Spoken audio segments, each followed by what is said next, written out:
Welcome back, everyone. It is time for a little bit more Eat, Drink, Explore Radio on your breakfast menu this Saturday morning. I'm your host, Randall White. Great to have you here.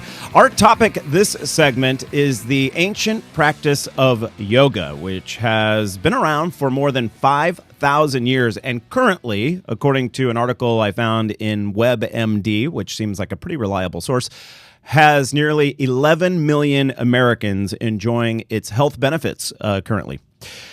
I've avoided taking up yoga because I'm not an indoor gym or studio type of exercise person. I really enjoy my outdoor types of exercise. I swim daily. I bike to work, as many of you know. And I love hiking when I get the chance. Tomorrow, Anthony, on the mountain. And now there is an outdoor option for those of you like me who enjoy your workout with a little bit of scenery.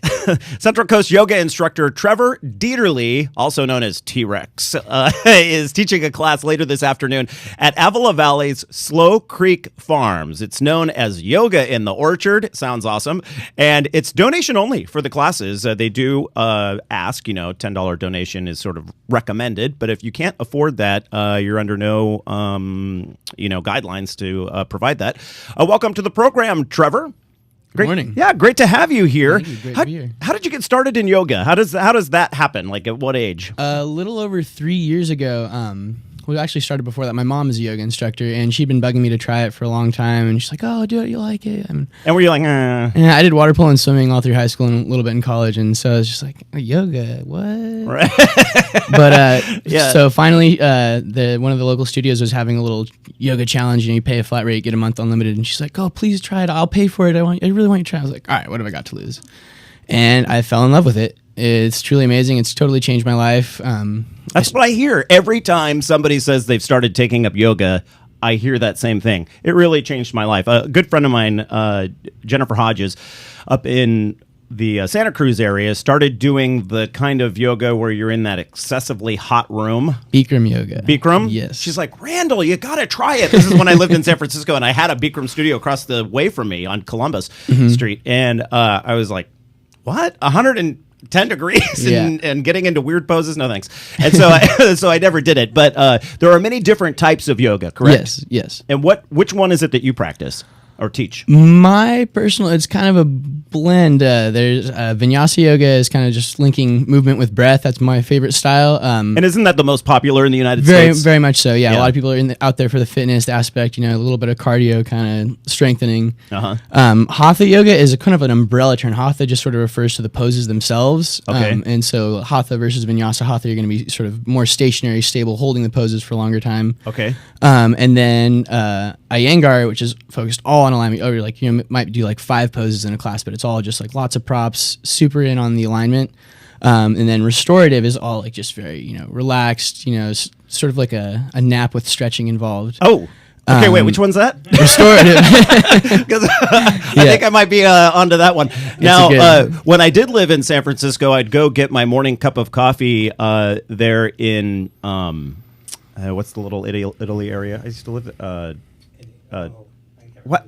I can't believe North Beach. Yeah, thank you. Oh my gosh, I lived there. Okay, in North Beach, and there is a park right in the middle of North Beach where you see a lot of Asian residents, typically older Asian residents, doing some sort of like stretching and breathing. Tai Chi. Yeah. So, how is there a connection?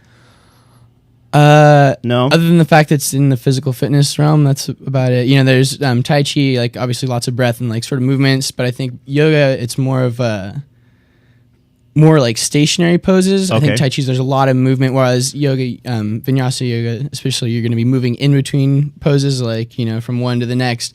There's certain moves, that you're going to do. But for the most part, it's sort of linking different poses together, and it's more on like the poses. Okay. But then again, at the same time, it's also very much about the transition. In the United States, we have a tendency to take things that might be centuries old from other cultures and then put our little spin on it, especially in California. So is there sort of like a souped-up California version of yoga that's sort of a mixture of, something you might see on a TV infomercial and, where everyone's kind of dancing and has some sort of magic wand in their hand? There's yoga dance fusion classes. One of the best classes I've actually taken at a festival. There's this one chick who's all about it. They do like the Bollywood, music. Right. Yeah. And just like yoga, dance, fusion, and it's so much fun. You're just like completely letting go. There's, it's the breathing, but then just like a lot of moving around, dancing, just not really that's structured, but lots of fun. I love those Bollywood dance scenes. There's an Indian restaurant here in town, Shalimar. I don't know if you've eaten out at Shalimar on Broad, and they always have them playing in the background, and I find myself kind of mesmerized watching these. It's like an elaborate Janet Jackson dance routine, where everyone's kind of doing the same thing at the same time. Okay, so which form do you teach in the Orchard? In the Orchard, my personal style, I teach to who's in front of me. It really depends on who's there. Yoga is different for everyone. Every body is different. And so if you have some people who've never done yoga before, you can't exactly just go on and give them a really strong flow class. So really it depends. It's probably, it's going to be a pretty good mix. Like I said, I like to I've taken a lot of different styles. I've just taken what I like from each one and sort of blended it together into my own style. Which is centered around, who's there. I like to offer lots of options. If you've never done yoga before, don't let that stop you from coming out to the Orchard.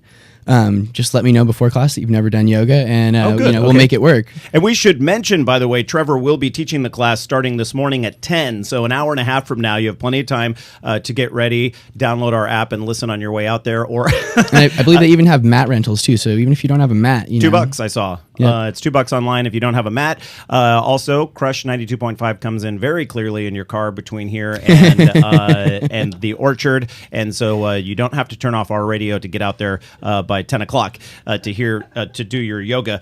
But if you can't make today's Monday through Friday, if you find yourself in downtown San Luis Obispo, yoga for free. Where's that? Mitchell Park, actually. Mitchell Park, which is just which streets on are those? Osos, Santa Rosa, Pismo, and Bashan. There you go. Block right there. It's a cute little park with the kiosk in the middle, right? The gazebo, and I guess a kiosk would be where you sell things, right? But so you just do it on the grass there? Yeah, pretty much. Some people bring mats. Sometimes I forget my mat, and but you just do it on the grass. It's really good. Yeah, it's a totally different experience. A lot of people like studios. There's a nice benefit, having a nice quiet environment, but at the Mitchell Park, there's all these cars, and homeless people walking around. But I bet. I'm sorry, I was going to say, I bet with the yoga practice, you can learn how to tune all of that out, right? Exactly. It's a better practice in my experience. More chance for you to practice. To really, because yoga is all about going inside. Sort of shutting off the outside world, grounding yourself in the now. Are there any studies to show that people who practice yoga have, say, lower blood pressure? Oh, yes, all that yes, all kinds of stuff. There's been a bunch of studies. They said.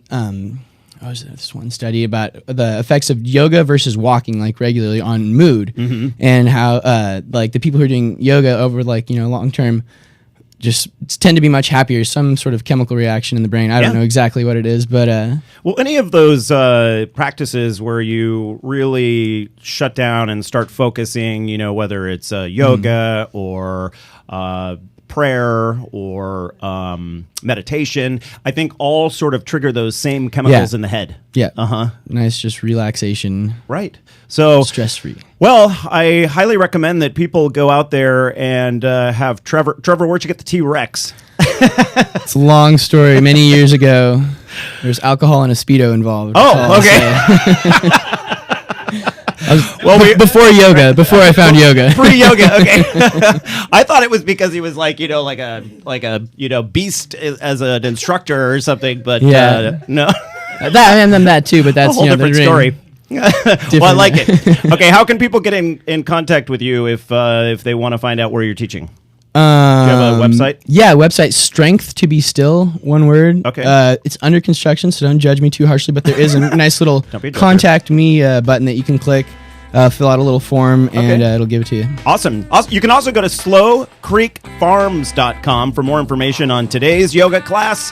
And thank you very much, Trevor. Pleasure. Fantastic having you here. Straight ahead, everyone, we're introducing you to a new tool for finding good, healthy restaurant food in your area and how to fit the menu's entrees into your diet needs. You'll want to hear that straight ahead. You're listening to Eat, Drink, Explore Radio. I'm your host, Randall White, and we're back in just a moment. Now breathe.